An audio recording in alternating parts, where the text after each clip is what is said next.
itu kalau di laboratorium. Berbeda kalau secara in vivo. In vivo itu adalah kejadian yang ada atau aktivitas yang berlangsung di dalam tubuh manusia atau hewan, ya sama ya, manusia dengan hewan sama.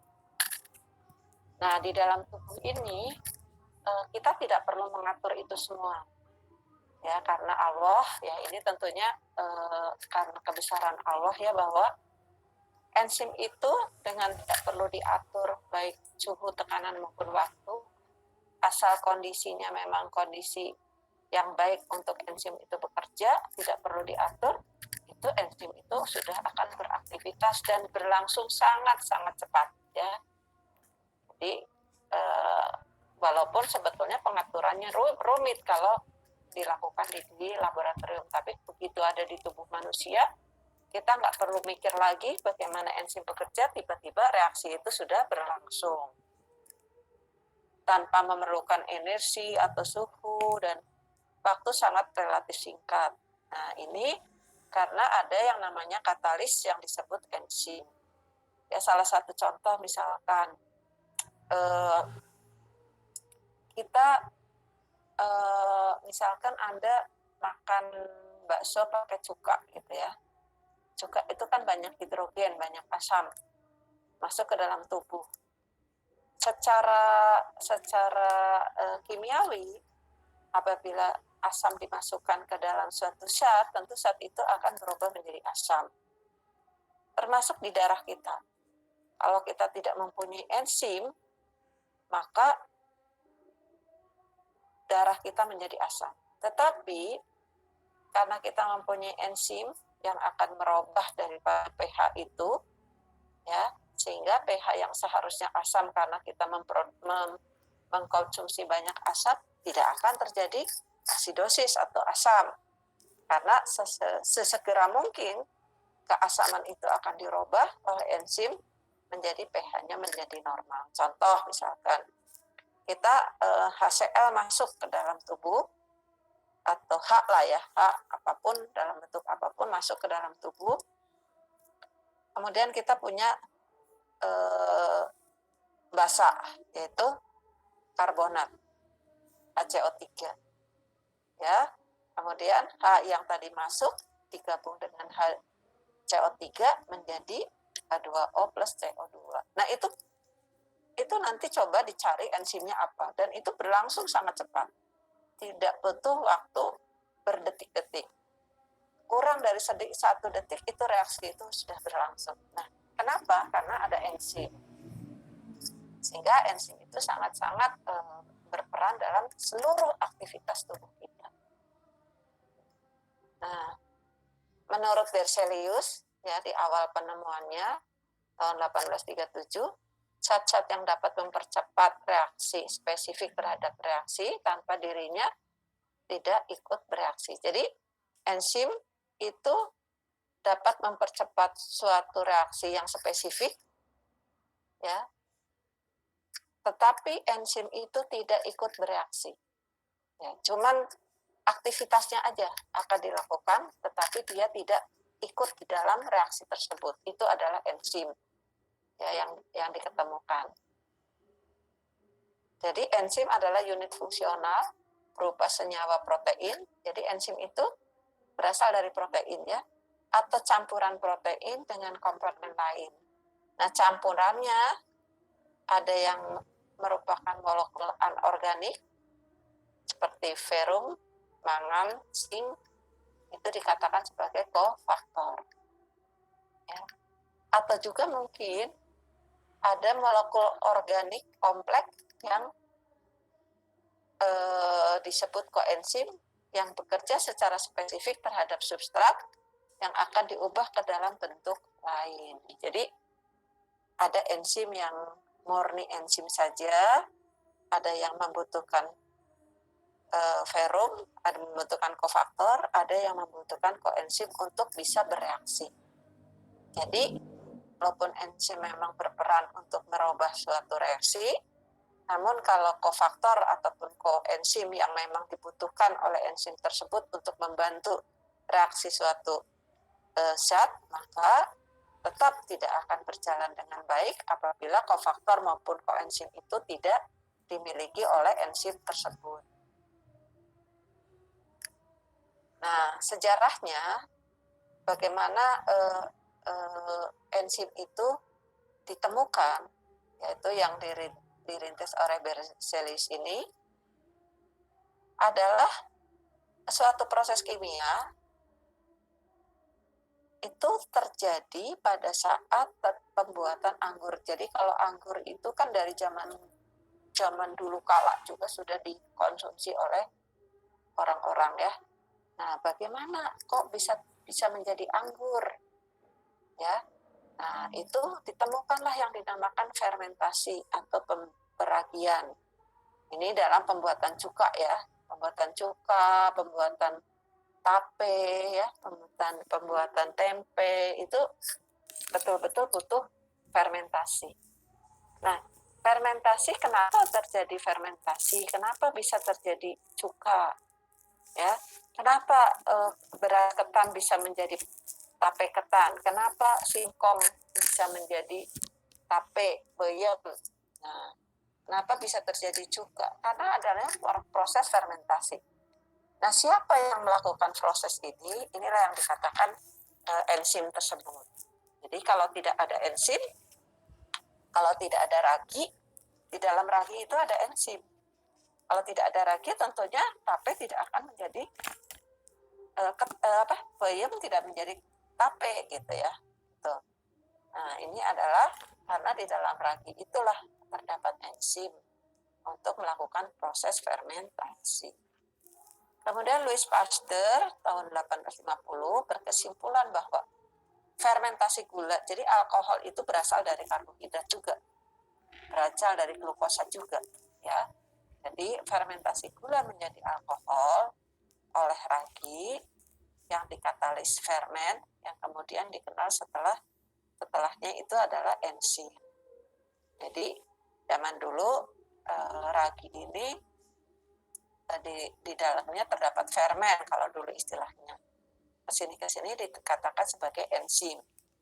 Dan ini tidak dapat dipisahkan dari sel ragi yang hidup. Jadi ragi itu merupakan sel yang hidup dan di dalamnya ada enzim yang disebut sebagai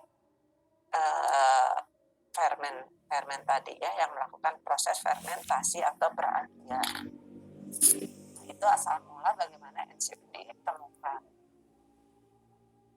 Kemudian Edward Berner ke dalam larutan suatu bentuk aktif dari sel ragi, yaitu serangkaian enzim yang mengkatalisis fermentasi gula menjadi alkohol. Jadi dilanjutkan oleh Edward Berner ya, yang dimasukkan ke dalam larutan tadi, sel ragi tadi.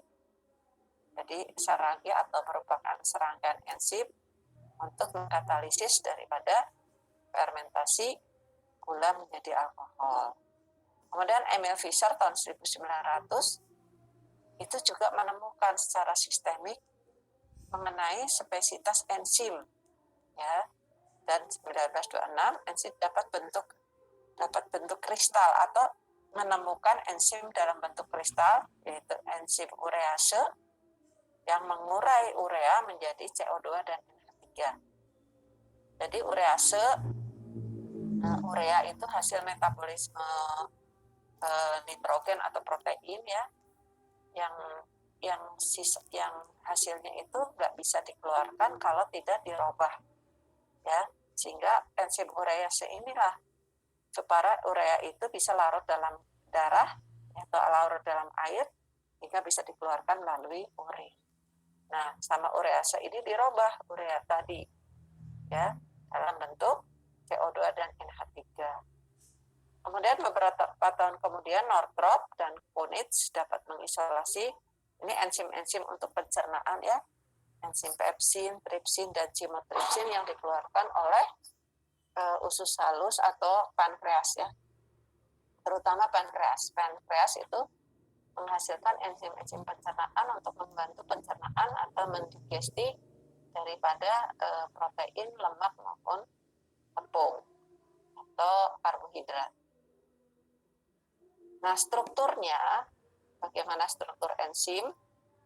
enzim itu merupakan suatu protein majemuk ya, yang terdiri dari campuran antara protein dengan molekul atau senyawa lain dengan bobot sekitar 12.000 sampai dengan 1 juta.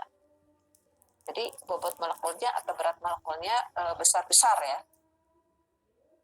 Proteinnya ada beberapa asam amino atau polipeptida atau sebagai apoenzim. Jadi protein di sini sebagai apoenzim.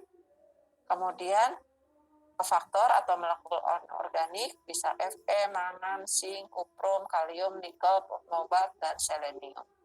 Ini yang biasa digunakan sebagai kofaktor suatu enzim. Molekul organik kompleks pada koenzim dan beberapa enzim membutuhkan satu atau lebih koenzim maupun ion logam tersebut sebagai aktivitasnya. Jadi ada molekul kalau ini anorganik, kalau satu lagi adalah organik kompleks ya yang dikatakan sebagai koenzim. Satu enzim itu bisa memerlukan satu koenzim atau beberapa koenzim atau koenzim dan kofaktor. Jadi tergantung kebutuhannya. Tidak sama untuk setiap enzim. Karakteristik enzim. Jadi beberapa enzim, koenzim dan kofaktor hanya terikat secara lemah atau sementara. Jadi enzim itu mempunyai sifat bahwa koenzim dan kofaktornya atau koenzim atau kofaktornya terikat terhadap enzim itu sementara. Dan juga bisa juga koenzim maupun kofaktor itu terikat kuat secara permanen. Dalam hal ini disebut gugus prostetik. Ya. Jadi enzim ada yang koenzim dan kofaktornya terikat sementara. Enzim ada yang koenzim atau kofaktornya menjadi gugus prostetik atau membentuk suatu enzim itu sudah menjadi satu kesatuan dengan enzim tersebut. Enzim dikatakan strukturnya lengkap atau sempurna apabila ketiga komponen lengkap, yaitu bisa enzimnya, koenzim, dan kofaktornya semuanya ada. Nah, inilah yang dikatakan sebagai holoenzim karena mempunyai sempurna ya, enzimnya sempurna, koenzim punya, kofaktor punya. Koenzim dan kofaktor yang bersifat stabil sewaktu pemanasan, sedangkan bagian protein atau apoenzim akan terdenaturasi. Jadi karena enzim itu merupakan strukturnya terbuat dari protein, sehingga protein ini atau enzim ini tidak akan tahan terhadap pemanasan. Jadi kalau enzim dipanaskan, pasti akan terdenaturasi. Ya. Berbeda dengan koenzim dan kofaktor. Dia tidak bermasalah dengan pemanasan. Enzim akan bekerja secara spesifik, artinya enzim hanya bekerja sesuai dengan substrat tertentu, bekerja dalam larutan yang encer dengan keadaan suhu dan pH yang normal. Jadi enzim itu seperti lubang kunci ya. Kalau kita konotasikan bahwa enzim ini seperti lubang kunci, kemudian bagian kunci ya, bagian kunci kan ada lubangnya. Nah, bagian lubangnya kita katakan sebagai active site, ya, bagian yang aktif. Nah, kuncinya adalah sebagai substratnya. Jadi antara lubang kunci dan kunci harus harus benar-benar cocok. Jadi kalau kuncinya tidak cocok dengan lubangnya, tentunya enzim itu tidak akan bereaksi atau tidak berfungsi untuk menimbulkan aktivitas tertentu ya. Nah, ini contoh-contoh enzim ya yang dibentuk dengan unsur anorganik tadi. Ya, misalkan Fe itu berperan dalam enzim yang terbentuknya adalah oksidase sitokrom katalase pedoksidase. Jadi ini enzim yang terbentuk. Ciri khas daripada enzim adalah di akhir katanya namanya ase, dan dia depannya biasanya zat yang dia atau reaksi yang dia lakukan. Ya. Kuprum, oksidase sitokrom, zinc, polimerase DNA, anhidrase karbonik, dehidrogenase alkohol. Nah ini anhidrase karbonik, anhidrase ini kalau nggak salah ya, nanti coba dicek. Jadi kalau nggak salah itu tadi yang mengkatalisis reaksi ini. Kalau misalkan ada hidrogen masuk terlalu banyak, maka dia akan diikat oleh karbonat, ya, jadi H2CO3. Itu adalah oleh karbonik anhidrase. Ya, nanti coba dilihat. Magnesium. Magnesium itu enzim yang berperan untuk aktivitas enzim heksokinase 6 fosfatase glukosa, mangan arginase, kalium kinase pirufat, ya. Ini butuhnya bukan hanya kalium tapi juga magnesium juga, nikel untuk urease, mobile reduktase nitrat, dan selenium untuk peroksidase glutathione. Nah, nanti dipelajari, dicari sendiri ya enzim ini berperan sebagai apa, pada zat apa, ya, dan mengkatalisis suatu reaksi apa. Nah, tadi kofaktor, sekarang koenzim. Ya, koenzim berfungsi sebagai pembawa spesifik atau gugus fungsi. Contohnya, koenzim tiamin pirofosfat, dia akan memindahkan aldehid. Flavin adenin dinukleotida, ya, FAD, itu akan memindahkan atom hidrogen. Nikotin adenin dinukleotida atau NAD itu akan memindahkan ion hidrida. Koenzim A itu ya, kalau waktu kita bahas tentang metabolisme ya, untuk masuk ke siklus Krebs, maka dia butuh koenzim A. Dan dia memindahkan gugus asil kan, dengan perantaraan karnitin masuk ke dalam intrasel, kemudian gugus asil dipindahkan dari luar mitokondria masuk ke dalam mitokondria. Ya, nanti akan bergabung lagi menjadi asetil koenzim A, kemudian dia akan masuk ke siklus Krebs. Tridoksal fosfat itu memindahkan gugus amino. 5-deoksiadenosil kalbalamin atau koenzim B12 ya. Nah, ini memindahkan atom H dan gugus alkil. Iositin memindahkan CO2, tetrahidrofolat memindahkan gugus 1 karbon lainnya. Nah, ini adalah peran-peran dari koenzim-koenzim yang ada. Nah, kita coba bagaimana mekanisme kerja dari enzim tersebut. Ya, jadi kalau untuk bekerja suatu enzim, maka harus ada kontrak, harus ada ikatan, harus ada penempelan antara substrat dengan enzim. Jadi harus ada kaitan, ikatan. Jadi kalau substratnya yang kita tadi analogikan dengan kunci, kemudian enzim itu analogikan active site-nya adalah lubang kuncinya, maka si kunci dan anak kuncinya harus berikatan. Nah, itu baru bisa melakukan reaksi. Kenapa harus lubang kuncinya?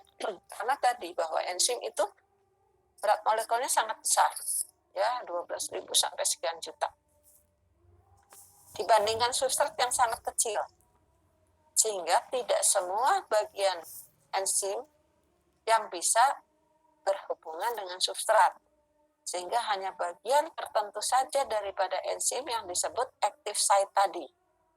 Ya, jadi kalau enzim itu, seluruh enzim kita katakan sebagai kunci. Ya, kunci kan besar tuh.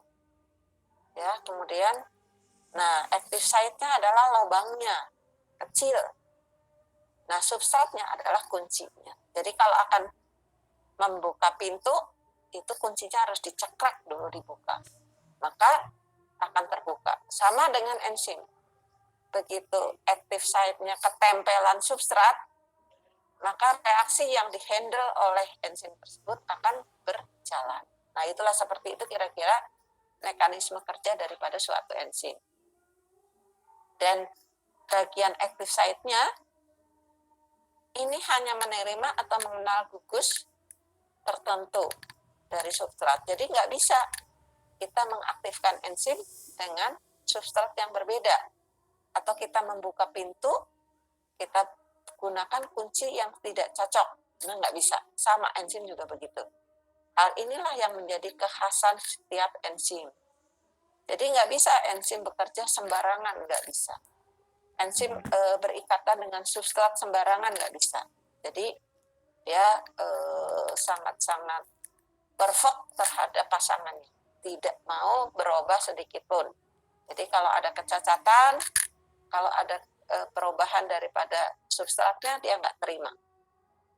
Jadi apabila konformasi tidak dikenali ya atau berbeda, maka enzim tidak akan berfungsi sebagai katalis. Jadi reaksi tidak akan terjadi, tidak akan dilakukan, tidak akan difasilitasi oleh enzim apabila substrat yang akan menempel itu tidak sesuai. Nah, kompleks enzim substrat sebagai kompleks aktif dan bersifat sementara. Kalau tadi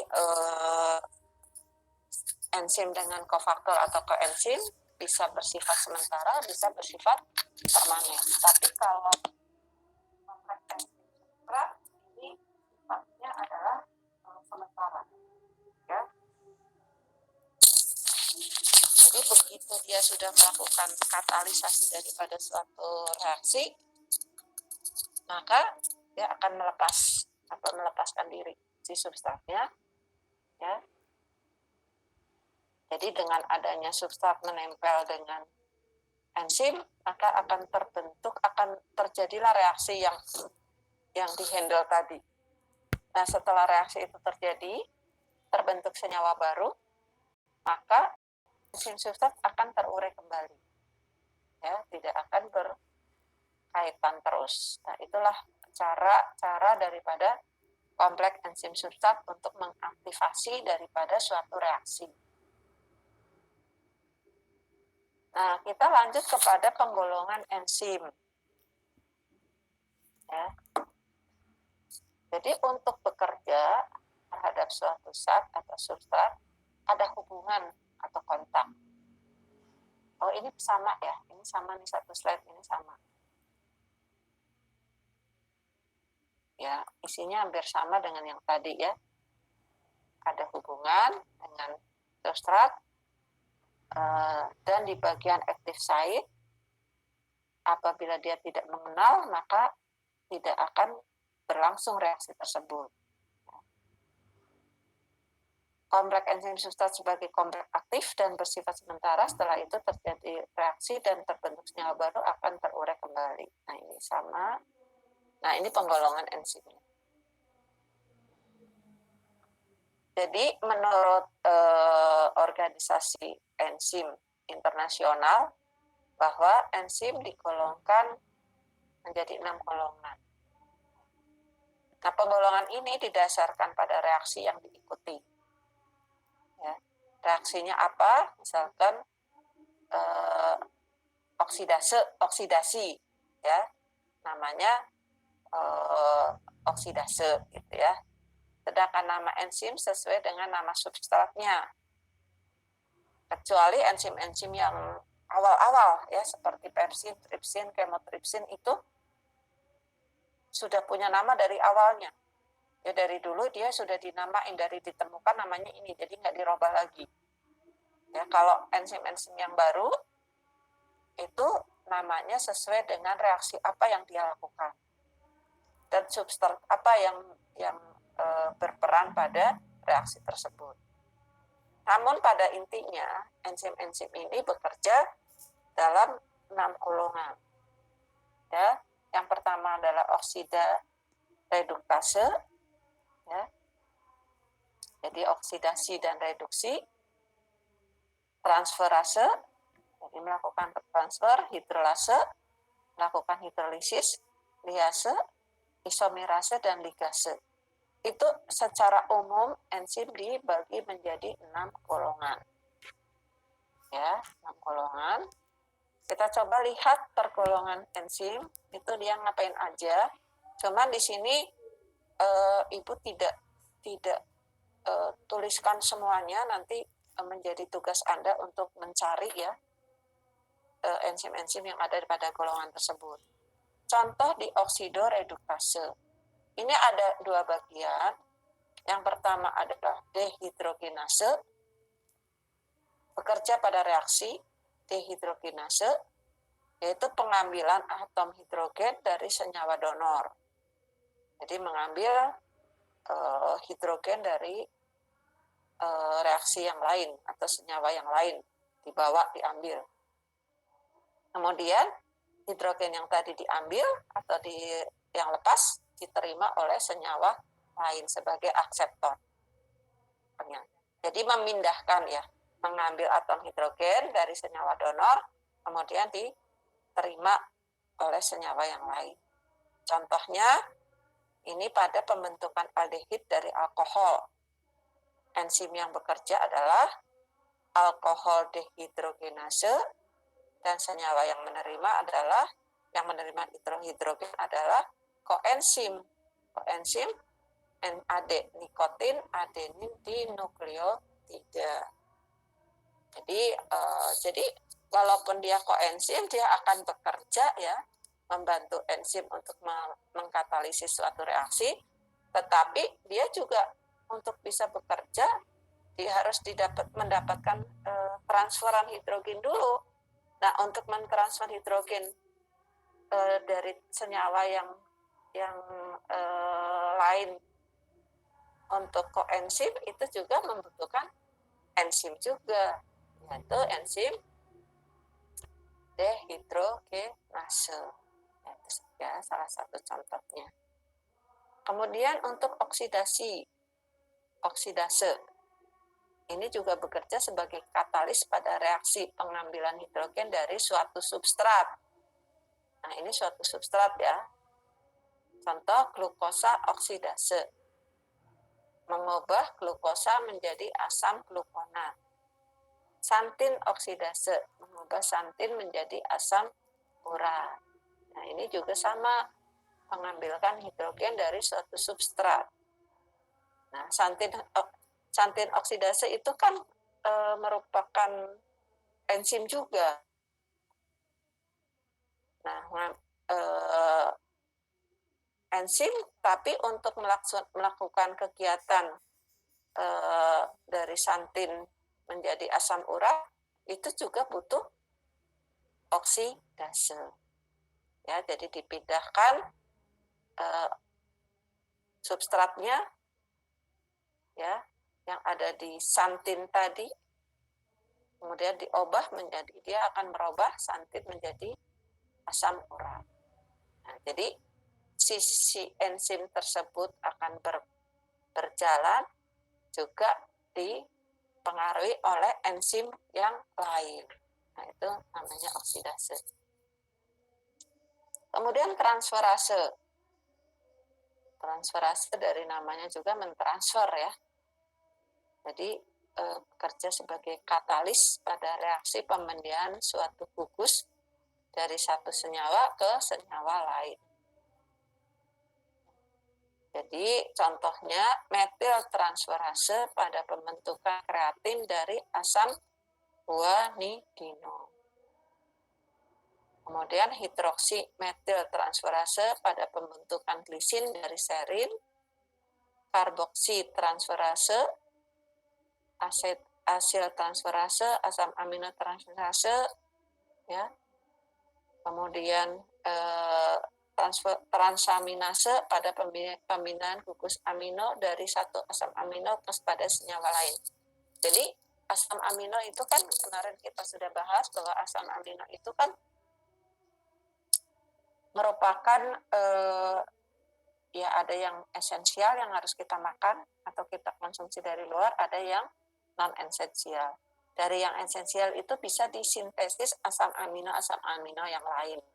Nah, proses sintesis asam amino atau perubahan asam amino membentuk gugus asam amino yang lain itu membutuhkan enzim. Nah, ini yang dilakukan pada transferase atau enzim jenis transferase. Kemudian hidrolase. Dia akan melakukan reaksi hidrolisis. Di contohnya, yang termasuk pada hidrolase adalah memecah ikatan ester seperti esterase, lipase, ya, memecah lemak menjadi asam lambung dan gliserol. Jadi kalau misalkan di dalam usus kita mengkonsumsi makanan yang mengandung lemak, maka lemak itu tidak akan bisa diserap oleh fili-fili usus halus apabila belum dalam bentuk yang sangat yang bisa diserap, yaitu asam lemak dan gliserol. Nah, untuk merubah itu, untuk memecah itu, kan kita butuh lipase yang dihasilkan oleh pankreas.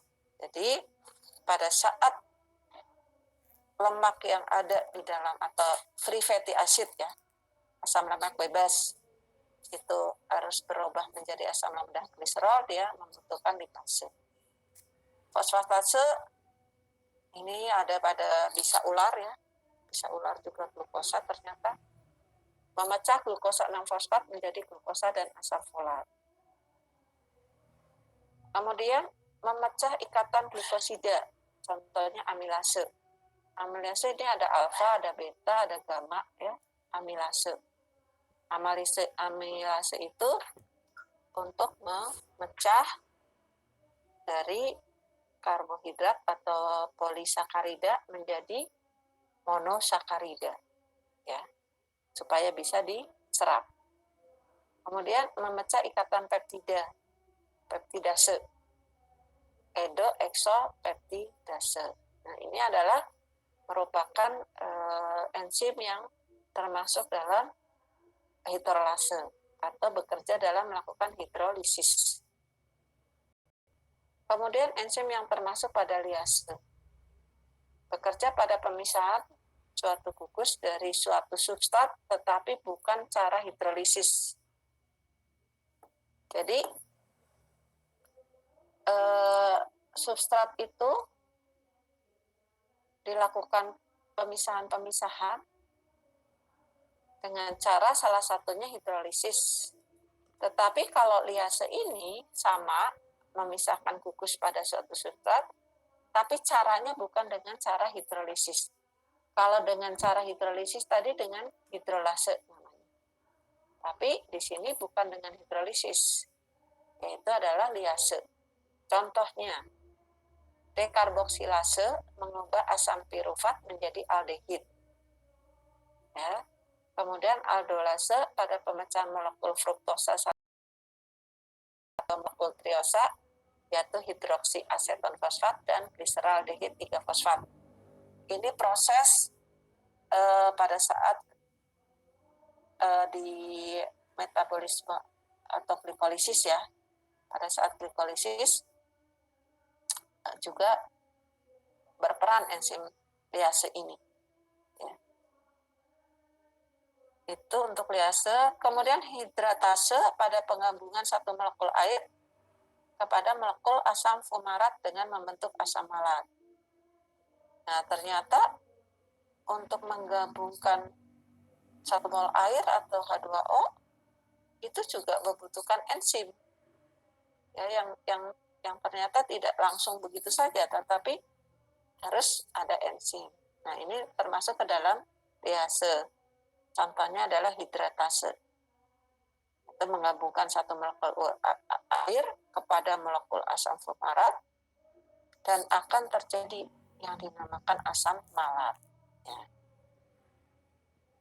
Kemudian isomerase. Isomerase itu merupakan pengubahan intramolekul. Jadi molekul glukosa terus dipecah-pecah lagi, ya, menjadi fruktosa, senyawa L menjadi D, senyawa cis menjadi trans, itu namanya isomerase. Contohnya riboglukosa fosfat epimerase, glukosa fosfat isomerase mengubah glukosa 6-fosfat menjadi fruktosa 6-fosfat. Ini coba dilihat lagi pada saat kita bahas tentang metabolisme glukosa, ya. Itu juga perubahan-perubahan itu juga butuh enzim. Di situ juga ditulis namanya isomerase, atau enzim itu termasuk ke dalam isomerase. Karena yang dipecah-pecah adalah di dalam molekul glukosa itu sendiri, dirubah-rubah terus, dan setiap perubahan itu memerlukan enzim tertentu. Dan yang terakhir adalah untuk ligase, ini penggabungan dua molekul atau disebut juga sinterase. Jadi penggabungan ikatan, misalkan penggabungan ikatan C dengan O, C dengan S, C dengan N. Contohnya di sini glutamin sintetase yang terdapat dalam otak dan hati pada pembentukan glutamin dan glutamat. Ini untuk protein, ya. Nah, ini juga jadi karbon oksida, karbon nitrogen itu pada saat dia terpisah kemudian digabung menjadi satu, itu yang dinamakan enzim tersebut yang melakukan proses itu dinamakan ligase. Tapi enzimnya beda-beda untuk setiap reaksi tersebut. Tapi dia masuk pada penggolongan ligase. Artinya dia akan menggabungkan molekul-molekul itu menjadi satu ikatan. Nah, enzim ini bekerja tadi, walaupun dia di dalam tubuh tidak perlu kita atur lagi, ya, maksudnya waktunya kapan, kemudian berapa lama waktunya, butuh energi berapa, dan sebagainya, kita nggak perlu atur lagi. Secara otomatis kalau memang dibutuhkan oleh tubuh, dia akan bereaksi begitu aja. Beda dengan kalau di laboratorium semuanya kita atur. Tetapi enzim ini juga bekerja akan dipengaruhi. Jadi semakin konsentrasi enzimnya semakin banyak, maka kecepatan suatu reaksi, ya, suatu substrat berbanding lurus dengan secara linear dengan konsentrasi enzim. Artinya kalau yang konsentrasi, ya, jadi kalau substratnya semakin banyak, konsentrasi enzimnya semakin banyak atau semakin banyak, maka reaksi tersebut akan semakin cepat berlangsung. Gitu, ya. Nah, itu karena berbanding lurus. Jadi kalau substratnya banyak, enzimnya cukup, maka dia akan cepat reaksinya. Konsentrasi substrat, jadi substratnya semakin banyak, maka reaksi itu semakin cepat.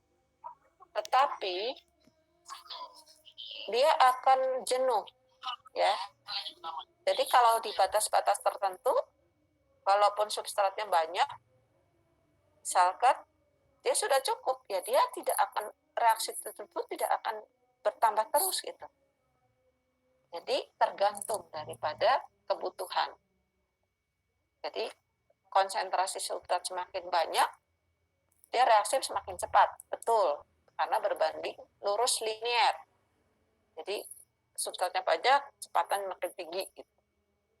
Tapi begitu substratnya pada batas-batas tertentu, kenaikan substrat itu akan menaikkan reaksi. Tetapi kalau sudah pada waktunya dia nggak terbatas di situ, dia nggak akan terus berlangsung cepat naik, gitu, ya. Hanya pada sampai batas tertentu saja substrat itu menaikkan kecepatan reaksi. Suhu pada suhu rendah reaksi berlangsung lambat. Sedangkan sampai batas tertentu, ya, dia akan berlangsung cepat. Tetapi bila suhu terlalu tinggi, maka tadi enzim akan tidak tahan terhadap pemanasan. Protein kan terdenaturasi, ya, sehingga reaksi akan terganggu. Jadi pada saat suhunya terlalu rendah, pada kondisi misalkan manusia dia hipotermi, nah itu enzim tidak bekerja dengan baik. Tapi begitu kita dalam kondisi suhu normal, maka reaksi itu akan berlangsung cepat. Terus naik-naik lagi kalau seseorang mengalami hipertermi, ya, misalkan dia sakit panas tinggi gitu, enzim itu juga tidak bereaksi secara optimal. Jadi dia hanya bekerja dengan reaksi yang optimal pada suhu-suhu normal. Seperti halnya juga pH. pH yang rendah itu dia tidak terlalu bekerja dengan baik. Atau sebaliknya, pH yang tinggi atau dalam kondisi basah sama, karena bisa menyebabkan denaturasi protein, rusak proteinnya, baik pada suhu rendah ataupun pada suhu yang terlalu tinggi. Kemudian enzim juga bekerja tergantung dari inhibitor, atau ada ion atau molekul penghambat untuk bekerjanya enzim tersebut. Jadi banyak hal yang bisa mempengaruhi kerja enzim, konsentrasinya, substratnya, suhunya, pH-nya, ya, itu, dan ada inhibitor. Nah ini enzim dengan pH optimum, ya. Jadi pada saat pH optimum inilah dia bekerja sangat efisien, ya. Contoh sukrase ada di usus halus. Substratnya apa? Substratnya sukrosa. pH-nya yang optimum adalah 6,2. Amilase itu di saliva dan pankreas. Untuk substratnya adalah amilum. pH-nya 5,6 sampai 7,2. Kemudian lipase, ini dari pankreas. Substratnya etilbutirat, pH-nya 7. Kemudian pepsin, tapi yang di lambung nih. Substratnya albumin, pH-nya sangat rendah, 1,5 sampai 2,5. Tripsin, sumbernya di pankreas, substratnya kasein, pH-nya basah, 8 sampai 10. Nah, ini adalah merupakan pH-pH optimum di mana enzim-enzim tersebut akan bekerja secara efektif. Nah, sekarang ada hambatan, ya, beberapa hambatan dalam aktivitas enzim. Jadi tadi bahwa enzim itu bekerja dengan baik, ya, apabila konsentrasi, substrat, suhu, pH itu dalam kondisi optimum. Tapi enzim juga bekerja dipengaruhi dari ini, inhibitor ataupun molekul penghambat. Nah, ada yang dikatakan hambatan reversibel. Reversibel artinya ya pada saat itu dia terhambat, tapi pada saat lain dia bisa kembali lagi. Enzim itu bisa bekerja kembali. Kemudian ada juga hambatan yang irreversible, yaitu yang disebabkan terjadinya destruksi. Jadi tadi, ya, kalau misalkan terjadi denaturasi daripada enzim proteinnya, ya kalau dia sudah destruksi, sudah menjadi irreversible, atau modifikasi gugus fungsi 1 atau lebih pada molekul enzim tadi, ya, jadi akan berubah, termodifikasi, sehingga enzim itu menjadi tidak sempurna lagi, ya, sehingga itu hambatan irreversible yang sudah tidak bisa balik dan dia tidak akan berfungsi kembali untuk memfasilitasi atau memfasilitasi daripada suatu reaksi. Yang termasuk hambatan adalah hambatan bersaing. Kenapa hambatan bersaing? Karena ada kemiripan molekul dengan substratnya. Jadi si molekul yang sebagai pesaingnya itu mirip dengan substrat. Jadi kayak kunci. Itu mirip dengan kunci yang lain. Jadi kadang seperti bakal bisa membuka, tapi belum tentu. Dan ini menjadi penghalang. Kadang-kadang mungkin juga bisa ya. Mungkin juga bisa membuka kunci tersebut, enzim tersebut. Tapi tentunya karena ada hanya kemiripan, ya sehingga kadang bisa, kadang tidak. Nah itu juga suatu hambatan, sehingga tidak terjadi reaksi, ya. Dan itu menjadi penghambat, ya karena ada molekul yang mirip dengan substrat yang memfasilitasi daripada kerja enzim tersebut. Hambatan tidak bersaing karena terjadi ikatan, ya, ini kompleks ya. Jadi ada enzim, ada substrat, kemudian ada inhibitor, menjadi suatu ikatan. Harusnya kan enzim, koenzim, kofaktor, substrat. Ternyata ada inhibitor di situ. Ya mungkin inhibitor ini tadi seperti sudah terikat sehingga menjadi satu kesatuan menjadi enzim. Nah ini bisa bekerja tetapi tentunya tidak sempurna daripada kerja enzim itu melakukan fasilitasi suatu reaksi. Kemudian ada hambatan allosterik, ada perubahan bentuk aktif dari enzimnya. Jadi active site-nya tadi itu berubah. Mungkin ada kelainan ya, ada perubahan molekul, sehingga enzim tadi karena active site-nya berubah, sehingga substrat nggak bisa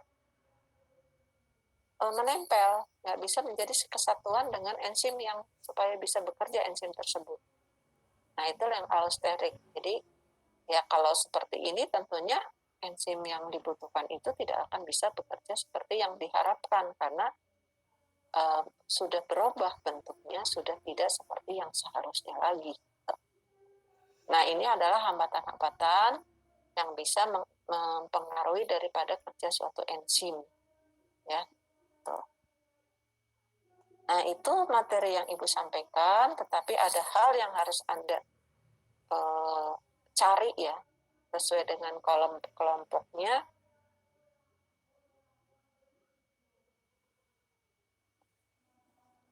Ada tiga kelompok ya.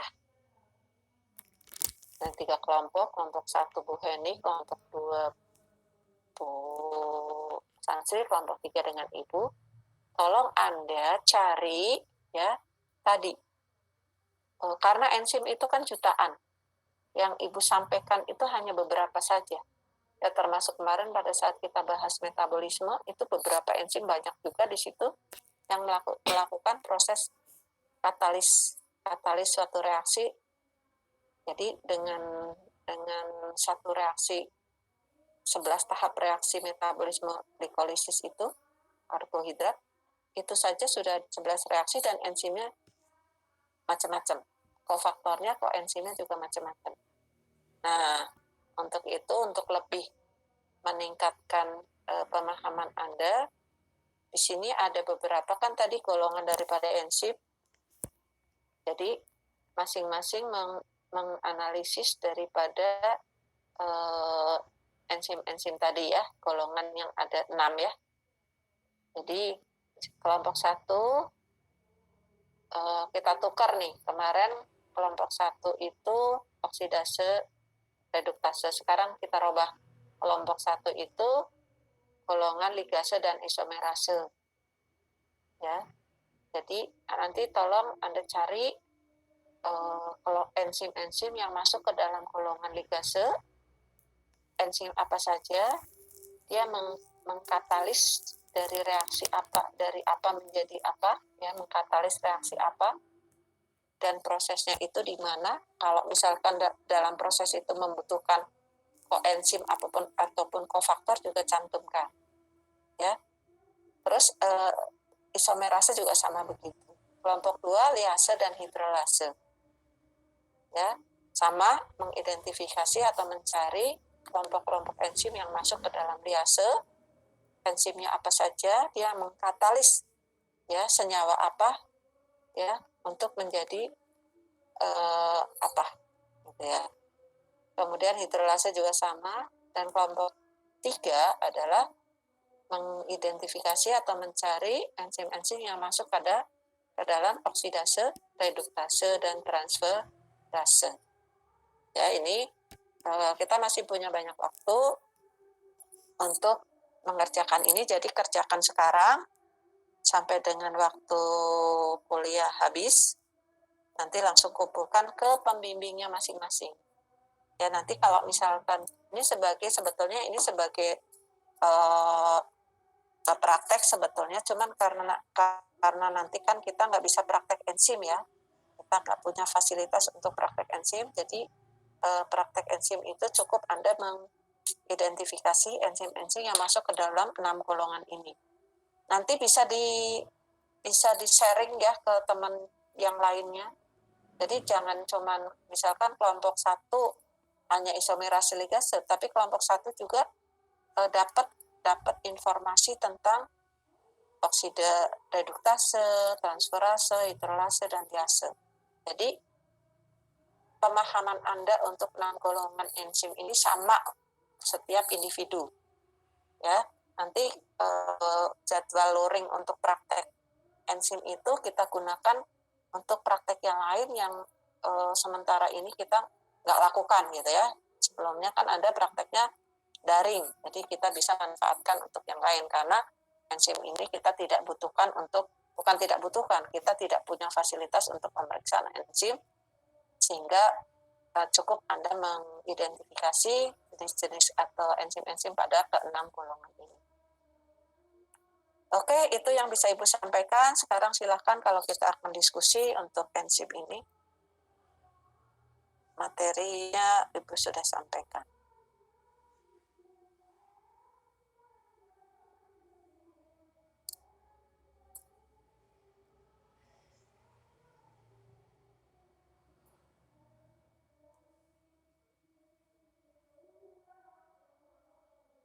Ada?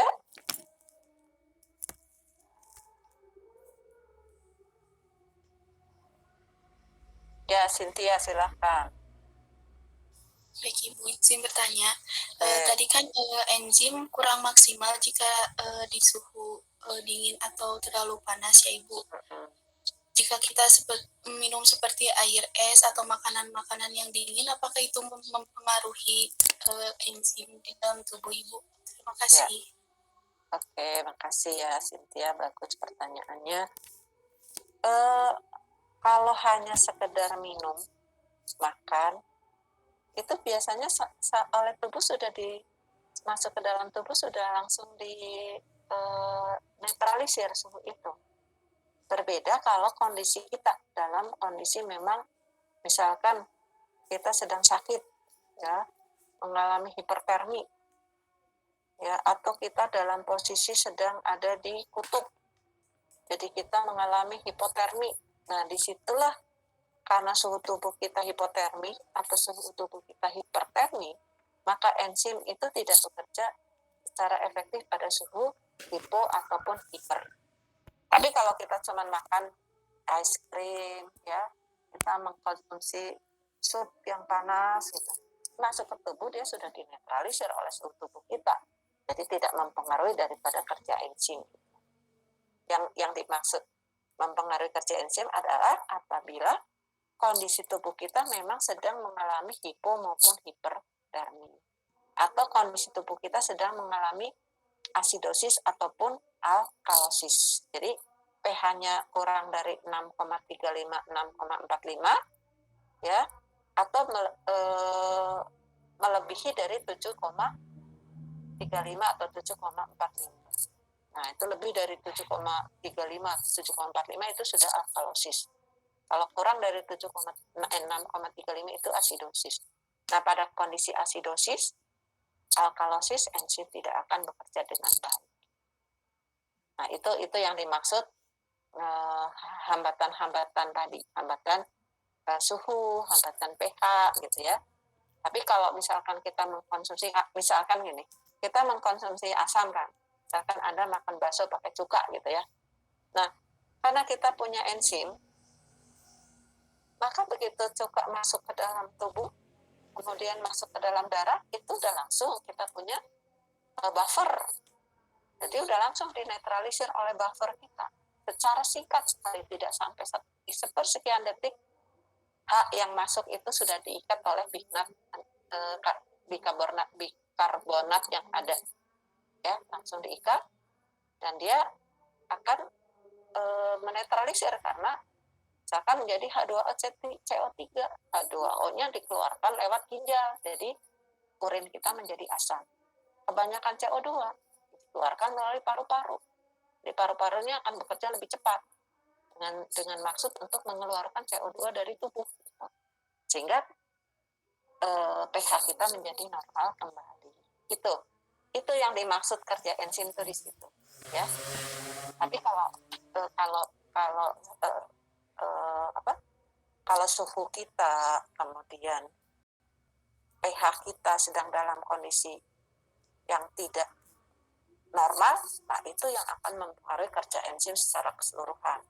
Tapi kalau kita mengkonsumsi asam gitu ya, selama semuanya dalam kondisi sistem tubuh kita dalam kondisi baik, semua itu akan dinetralisir karena kita punya buffer, ya, ada buffer, kemudian ada ginjal, kemudian ada paru-paru yang dia akan membantu untuk menetralisir daripada keasaman atau kebasaan daripada darah kita. Itu ya, Cynthia ya. Baik Ibu, terima kasih banyak Bu. Oke, ada yang lain?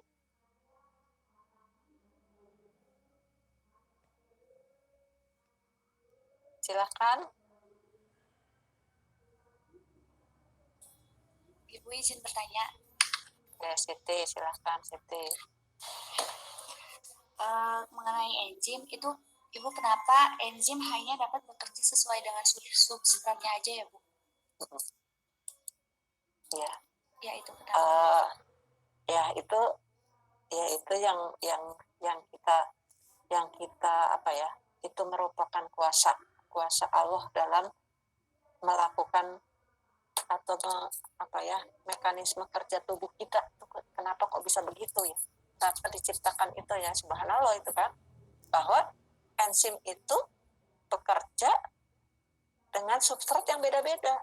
Nah, tadi Ibu analogkan dengan lubang kunci dan anak kunci. Gitu. Jadi kalau substratnya beda, pintu nggak akan bisa dibuka karena dia tidak bisa ngeklik dengan active site daripada enzimnya. Jadi active site enzim itu selalu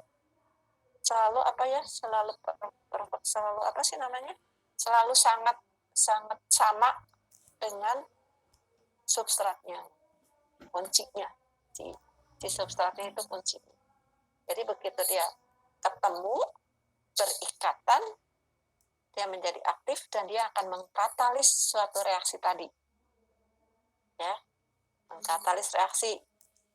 Dari misalkan dari glukosa menjadi glukosa 6-fosfat. Nah, itu ada enzim tuh. Nah, enzim itu ada substrat tadi ada contoh ya beberapa ya. Nanti Anda juga seperti itu. Jadi tadi ada beberapa contoh substratnya apa, enzim apa, dia dihasilkan di mana, kan gitu ya. Kemudian dia akan mengkatalis daripada suatu reaksi apa. Dan enzim ini setelah reaksi itu terjadi, antara active site dengan substratnya itu akan lepas. Jadi reaksi itu berhenti sesuai dengan kebutuhan, tidak terus-menerus. Ya. Dia begitu reaksi itu sudah terjadi, antara active site dari enzim dan substratnya itu lepas, dan reaksi itu akan selesai. Gitu. Nanti kalau dibutuhkan akan begitu lagi, dan seterus akan begitu lagi. Tapi tadi ada beberapa penghambat kan? Ya, misalkan ada senyawa yang mirip substrat. Nah, itu menghambat suatu reaksi enzim. Ya, karena mirip. Jadi dia bisa menempel ke active site, tapi karena berbeda, reaksi itu tidak terjadi dengan atau katalis daripada suatu reaksi tidak terjadi dengan baik. Karena ternyata itu bukan pasangannya, hanya mirip. Jadi ternyata si enzim itu juga bisa salah ambil gitu ya, salah ngikat. Tapi begitu pas terikat, maka dia tidak bisa mengkatalis suatu reaksi dengan baik karena itu ternyata bukan pasangan, tapi hanya mirip. Sehingga itulah yang dikatakan inhibitor daripada kerja enzim.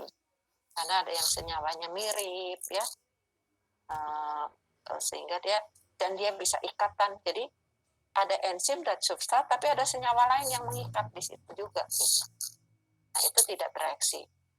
Kalau yang mirip itu masih bisa bereaksi tapi lambat. Tapi kalau yang senyawanya beda, nempel bersama-sama, nah itu tidak bisa mengkatalis reaksi. Jadi artinya enzim itu tidak bisa bekerja dengan cara begitu. Hanya dikatakan sebagai inhibitor tadi. Oke, ada lagi yang lain? Baik Ibu, terima kasih. Lalu, apa lagi?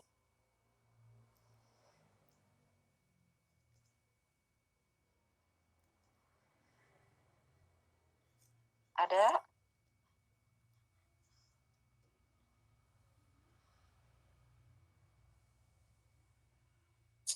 Cukup?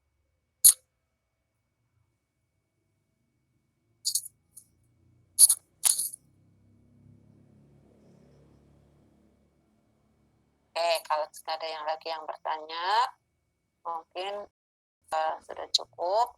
Jadi Anda sekarang secara mandiri ya, masing-masing tadi